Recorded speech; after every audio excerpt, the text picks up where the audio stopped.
Govind Singh public school and junior कॉलेजमध्ये तुम्हा सर्वांचे स्वागत। मी मराठी विषय शिक्षक प्रकाश गर।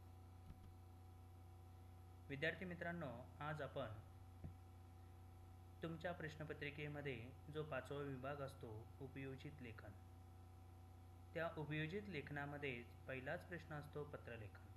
त्या पत्रलेखनाचा अभ्यास करणार आहोत। पत्रलेखन शिकून झाल्यानंतर तुमच्या ज्या संकल्पना आहेत त्या सर्व स्पष्ट झालेल्या असतील, शिवाय तुम्ही पत्र देखील छान लिहू शकता। पत्रलेखनामध्ये आज आपण महत्त्वाचे काही मुद्दे शिकणार आहोत।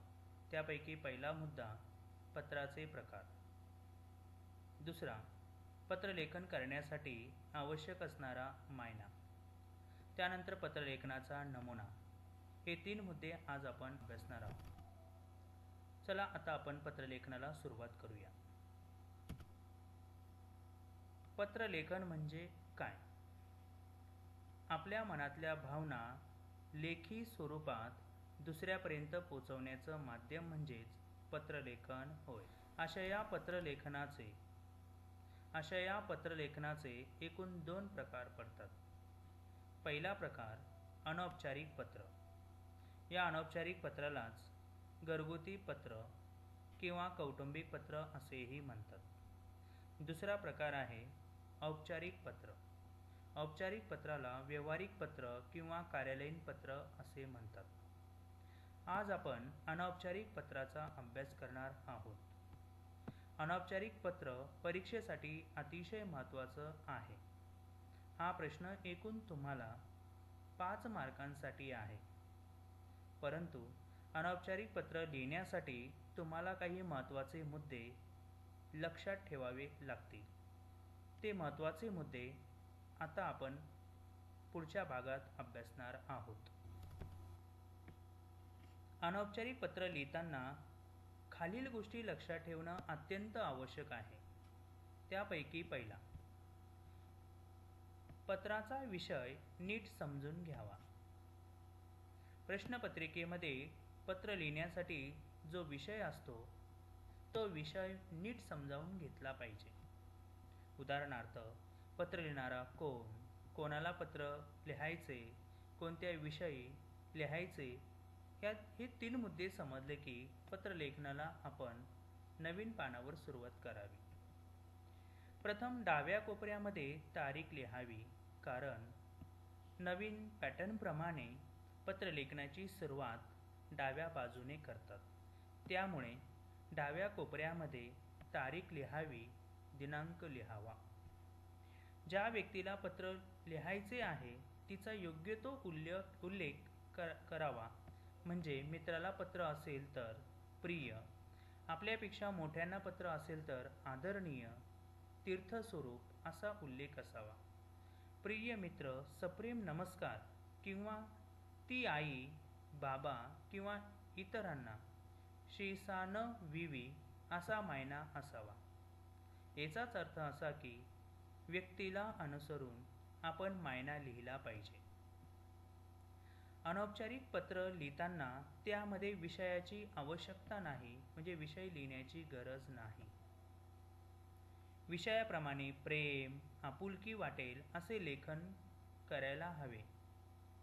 शिवाय त्यांचे क्षमकुशलही विचारावे। अनौपचारिक पत्र लिहित असताना व्यक्तीला अनुसरून आपली भाषाशैली असली पाहिजे। पत्र लिहून पूर्ण झाल्यानंतर शेवटी पत्र पाठवणाऱ्याचा पत्ता लिहावा। पत्ता लिहून झाल्यानंतर ईमेल ॲड्रेस सुद्धा लिहिण्याची पद्धत आहे। तो कसा लिहायचा हे मी तुम्हाला समजावून सांगणार आहे। अनौपचारिक पत्र लिहिण्यासाठी असणारा जो मायना आहे तो मायना आता आपण समजावून घेऊया। जिला पत्र लिहायचे ती व्यक्ती, म्हणजे ज्याच्या नावे आपण पत्र लिहिणार आहोत त्या व्यक्तीसाठी असलेला मायना। पत्र पूर्ण झाल्यानंतर पत्राचा शेवट करताना त्यासाठी असलेले महत्त्वाचे मुद्दे कोणते हे आता आपण लक्षात ठेवू किंवा समजावून घेऊया. जेव्हा आपण आई किंवा वडील यांना पत्र लिहितो त्यावेळेस त्यांच्यासाठी असलेला मायना तीर्थरूप. पुढे आपण आई किंवा बाबांचं नाव लिहून शीर्षान विवी म्हणजेच शीर साष्टांग नमस्कार विनंती विशेष असं लिहून तो पूर्ण केला पाहिजे. पत्राचा शेवट करताना किंवा पत्राचा समारोप करताना आपला आपली किंवा तुमचा तुमची असे लिहावे. जेव्हा आपण वडीलधारी मंडळी म्हणजे आजी आजोबा काका काकू यांना जेव्हा पत्र लिहितो त्यावेळेस त्यांच्यासाठी असलेला जो मायना आहे तीर्थस्वरूप असं लिहून पुढे आजी किंवा आजोबा असे नाव लिहावे आणि त्याखाली साष्टांग नमस्कार विनंती विशेष असे लिहून मायना पूर्ण करावा. पत्राचा समारोप करताना आपला किंवा आपली असे लिहावे. जेव्हा आपण लहान भाऊ किंवा लहान बहीण यांना पत्र लिहितो त्यावेळेस त्यांच्यासाठी असलेला जो मायना आहे चिरंजीव आणि चिरंजीव लिहून पुढे आपल्याला लहान भावाचं किंवा बहिणीचं नाव लिहावं लागतं. नाव लिहून झाल्यानंतर अनेक आशीर्वाद, कारण आपल्यापेक्षा वयाने लहान असतील तर त्यांना आशीर्वाद द्यायचे असतात. पत्राचा शेवट करताना तुझाच भाऊ किंवा तुझीच बहीण किंवा तुझा दादा किंवा तुझी दिदी असे लिहून पत्राचा समारोप करावा. जेव्हा आपण मित्र किंवा मैत्रीण यांना पत्र लिहितो त्यावेळेस त्यांच्यासाठी असलेला मायना प्रिय मित्र, त्या मित्राचं नाव आणि नाव लिहून झाल्यानंतर सप्रेम नमस्कार असे लिहावे. पत्राचा समारोप करताना तुझाच मित्र किंवा तुझीच मैत्रीण अशा प्रकारे तुम्ही जर का मायना लिहिला तर तुमचं पत्रलेखन हे बरोबर असणार आहे आणि तुम्हाला गुण देखील चांगले मिळणार आहेत. म्हणून हा संपूर्ण तक्ता तुम्ही लक्षात ठेवायचे आहे आणि व्यक्तीला अनुसरून तुम्ही मायना किंवा पत्राचा समारोप करावा. आता आपण एक प्रश्न समजावून घेऊया. तुमच्यासमोर हा जो प्रश्न आहे तो प्रश्न तुम्हाला व्यवस्थित समजला पाहिजे. या पत्राला जर पाहिलं तर तुमच्या लक्षात येतं की हा कृतीवर आधारित प्रश्न आहे. या कृतीमध्ये एकूण 2 प्रश्न आहेत. तो पहिला बघा कोणता आहे. तुमचा मित्र 400 मीटर धावण्याच्या स्पर्धेत जिल्हा पातळीवर प्रथम आला आहे. मित्र या नात्याने मित्राचा गौरव करणारे पत्र लिहा, हा एक विषय असणार आहे. तर दुसरा विषय काय असणार आहे बघा.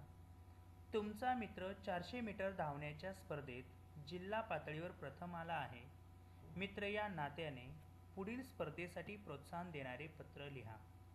या ठिकाणी 2 विषय आहेत. या 2 विषयापैकी एक विषय तुम्हाला सोडवायचा आहे. तुम्ही जर का नमुन्याप्रमाणे जर पत्रलेखन व्यवस्थित केलं नक्कीच तुम्हाला चांगले गुण मिळतील. मग हा प्रश्न कसा सोडवायचा ते आता आपण पुढच्या भागात शिकणार आहोत.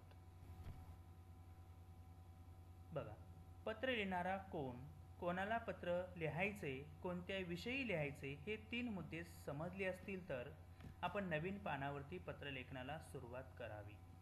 सर्वप्रथम डाव्या कोपऱ्यामध्ये तुम्हाला दिनांक लिहावी लागणार आहे किंवा दिनांक लिहायची पद्धत आहे. दिनांक लिहून झाल्यानंतर त्याखाली एक लाईन सोडायची आणि लाईन सोडून तुम्हाला मायना लिहावा लागतो. तर या ठिकाणी मायना आहे प्रिय मित्र राहुल.